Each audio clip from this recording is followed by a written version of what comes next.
All right, gang, let's jump into 3.2, log functions and their graphs. So this is, I don't know how you were taught logs, and then we've kind of, worked with them already this year, and I know you did a little bit last year. I tend to think of these a little differently. The whole point behind a log function is that we use them to take very, very, very big numbers and write them in terms of their exponents on a given base. We also can take very, very small numbers and write them in terms of their exponents on a given base, right? The idea is being able to take a number like a million, and we can think of it as 10, not x, but 10 to the sixth, right? So the log of 1 million is equal to 6. So we can use that value, which is a lot nicer in calculations than dealing with a million, right? So a couple things. First of all, we're going to talk about common logs. And a common log is a log that's common to us, and that just means log base 10, right? That's your common log. So because this is the number system that we use, we just don't write 10 down there. So if you don't see a number as a base, then you know it's a common log and it's base 10. And this is the same base that was in the base of our exponent. So this number's got to be positive. This is your exponent right here, right? And this is your base, and that's what it's equal to.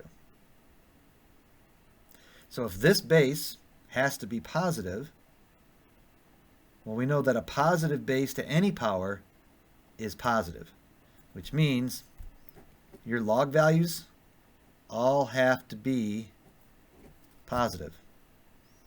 Have to. So that's your domain, right? They have to be positive. So in this case, if we're going to graph a log function, then the first thing we know is our domain is 0 to infinity.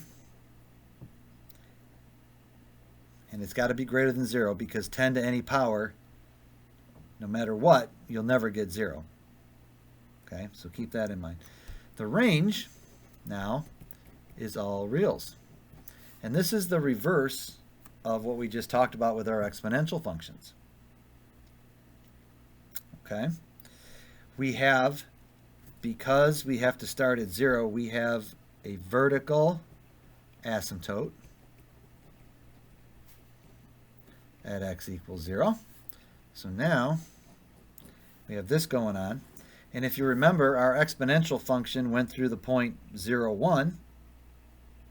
This is going to go through the point 1, 0.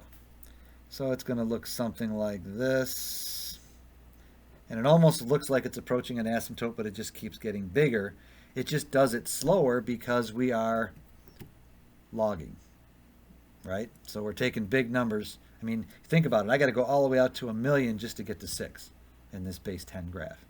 So it's still going to grow, right? But it's just going to grow slower. Now, if we were to look at, so this is log x, right? If we were to take our y equal x line and then graph y equals 10 to the x, it's going to go through like that. And we see the reflection. It's because these are inverse functions. They are one-to-one inverse functions. So we use logs to solve exponentials, and we use exponentials to solve logs when we need to. And we'll get to that. And again, like any other thing, we can translate the log, flip the log, all that stuff. So here's a function that we're going to graph. So let's say f of x is equal to 2 times the log of x minus 3 plus 1. And let's just go base 2, so our numbers don't get big. All right, so if I wanted to graph this, we could do this step by step, which I don't normally like you guys to do, but I'm going to show you this just so you can kind of see it. So we're going to go get the parent function. So the parent would just be log base 2 of x, right? And then we're going to rewrite it in its exponential form. So remember, this is just y. So the exponential form, that's the base, that's the exponent. So it's 2 to the y is equal to x. And we'll just go negative 2, -1, 0, 1, 2 in the y, which is going to make my x's, because 2 to the -2 is 1/4, 1/2, 1, 2, and 4. It's just easier to think about it this way and plug values in for y.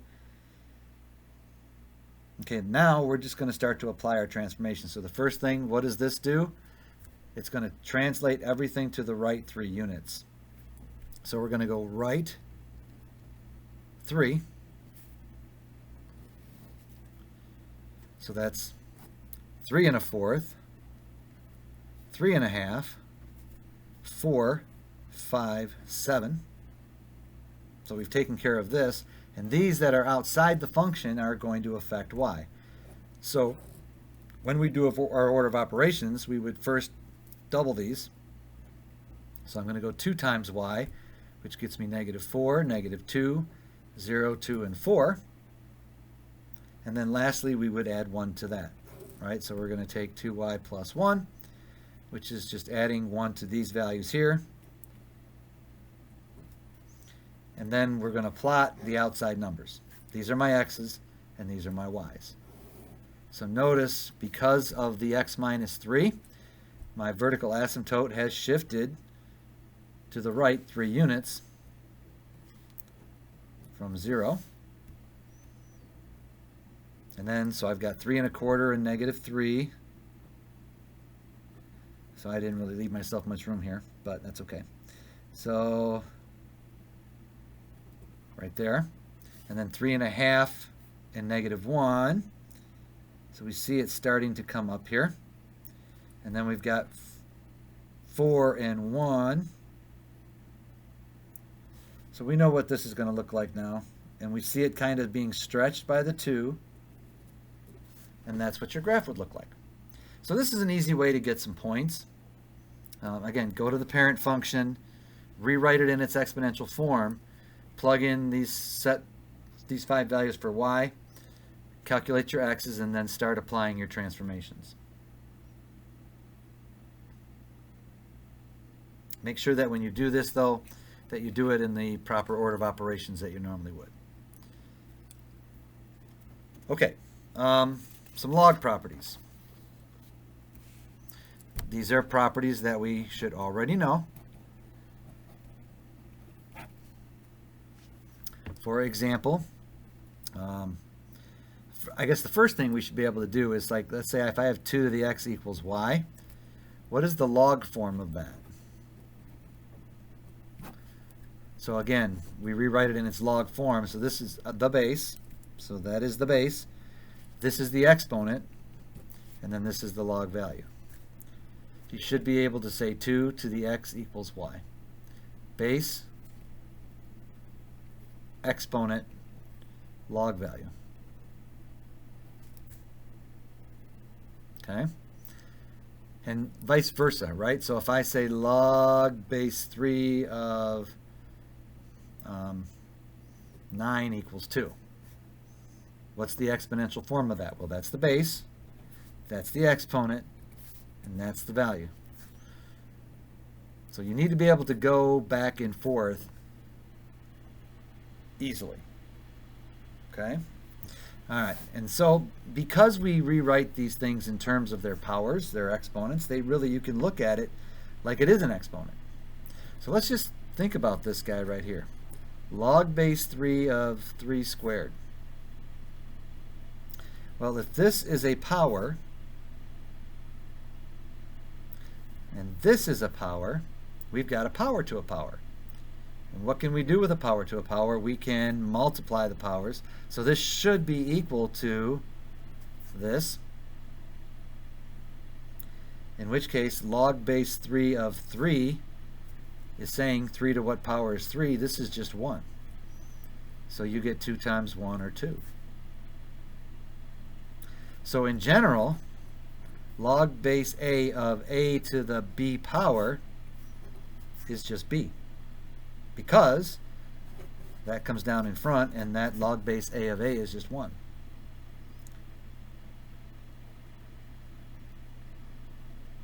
So we can use that power to a power property. We can also take, log base x plus log base x of, log base x of 10 plus log base x of 5. When we're adding, right, and these are powers, we can rewrite them as their product. So in exponential form, this would be like x squared times x to the y is equal to x to the y plus 2. Only we're doing this in reverse order, right? We're summing the powers so we can rewrite it as a product. So this becomes log base x of 10 times 5, or 50. Only works if those are the same base. Right? If these aren't the same bases, you're not adding the powers. So again, because log is an inverse of the exponential, this is the same property, just in reverse. And the same thing is true, and again, I know you know this, that's why I'm going kind of fast. I don't want to bore you, but I want to make sure that you understand what we're doing. So like when we're subtracting, it's the same thing as if we had that going on. What do we do with these? We subtract the powers. So this is x to the 2 minus y. So here when we're subtracting the powers, we go in reverse and we divide the values. So we get log base x of 10 over 5, or 2.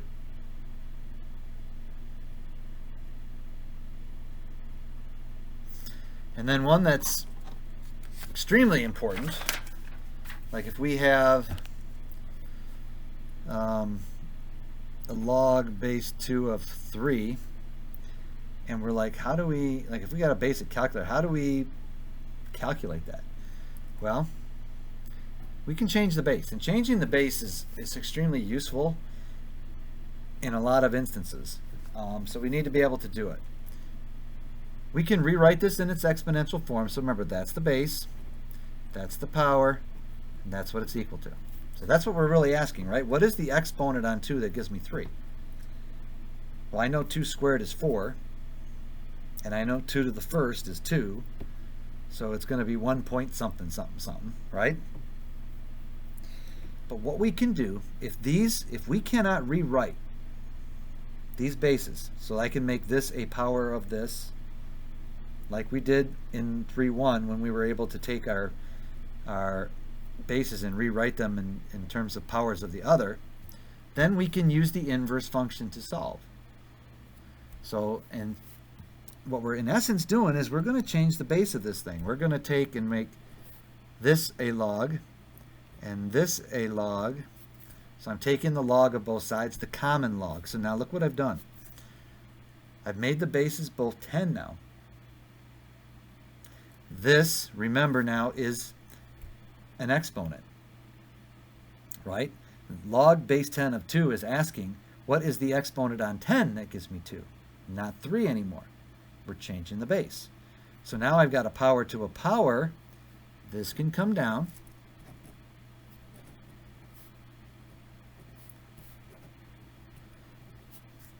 And now here's what's important.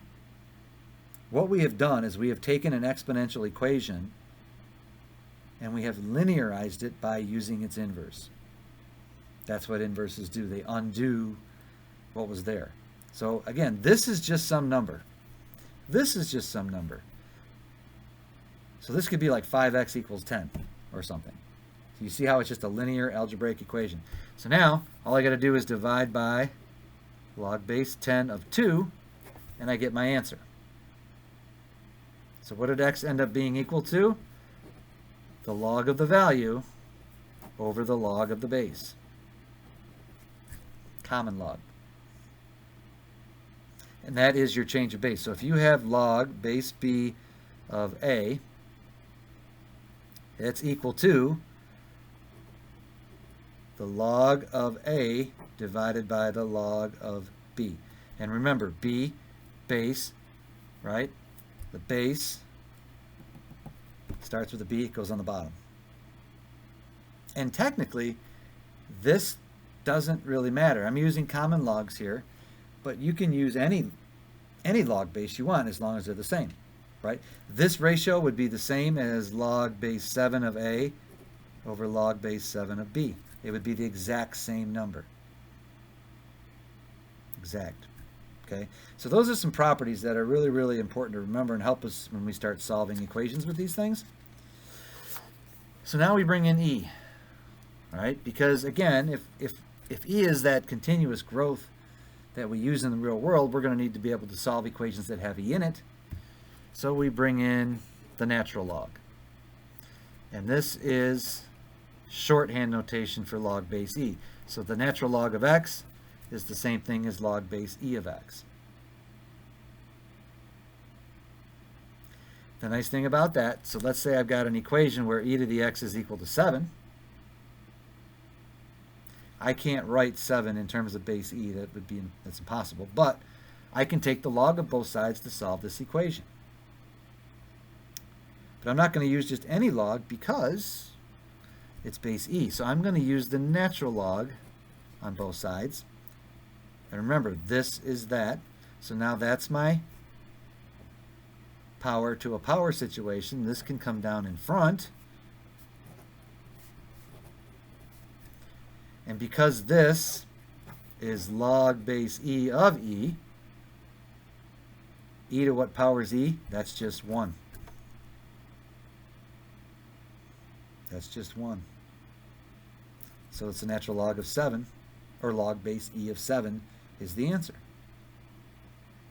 So, the more you work with these things, the better you'll get at it. It's a question of thinking about logs in terms of, as being exponents, and then all those exponent properties come into play.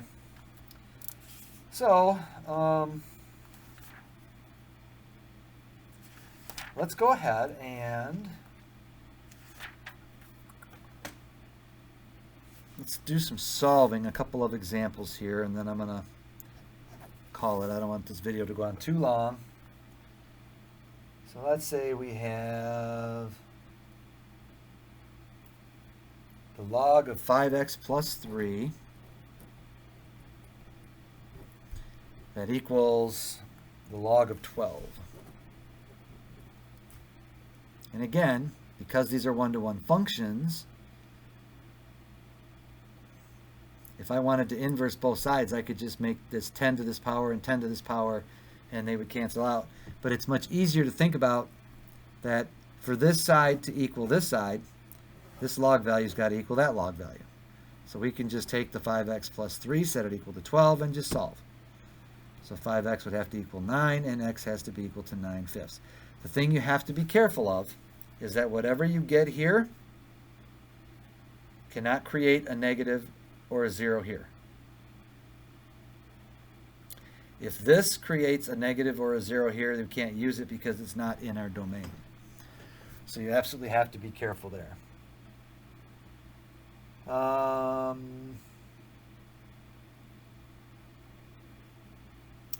Let's say we have the natural log of x squared. I'm looking at a clean sheet of paper.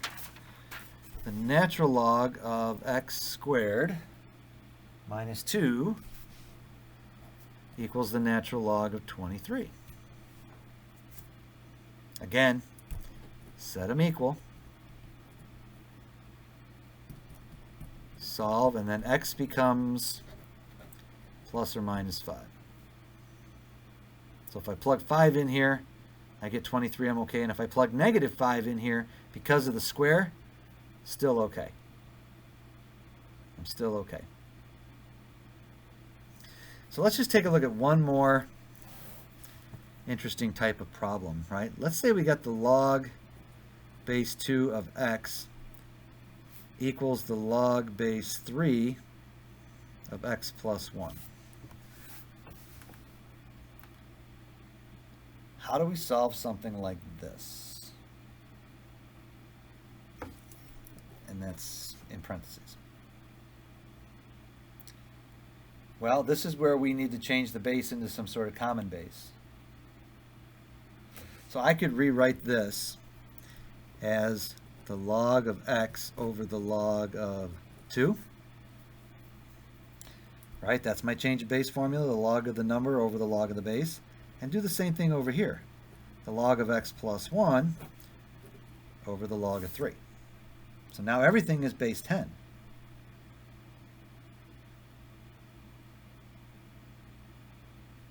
So now, what do I need to do? I need to get everything that's got an x in it on one side. So I've got the log of x minus, I'm going to do this first, sorry, get rid of that, right? And I'm going to bring, so it's log 2 times the log of x plus 1 over the log of 3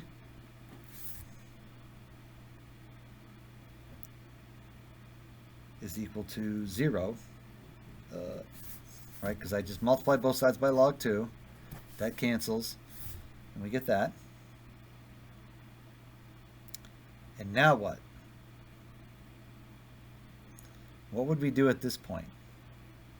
Because we got this thing here.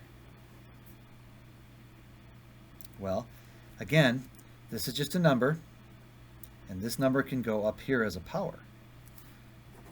So this is getting interesting now, right? So we got log of x plus 1 to the log 2 over log 3 power equals 0.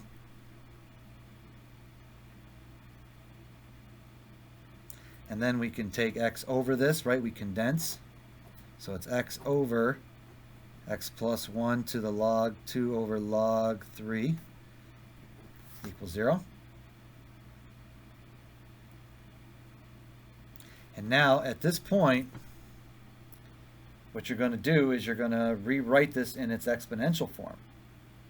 Well, that's a common log. So in other words, it would be 10 to the power of 0 is equal to x over x plus 1 to the log 2 over log 3 power.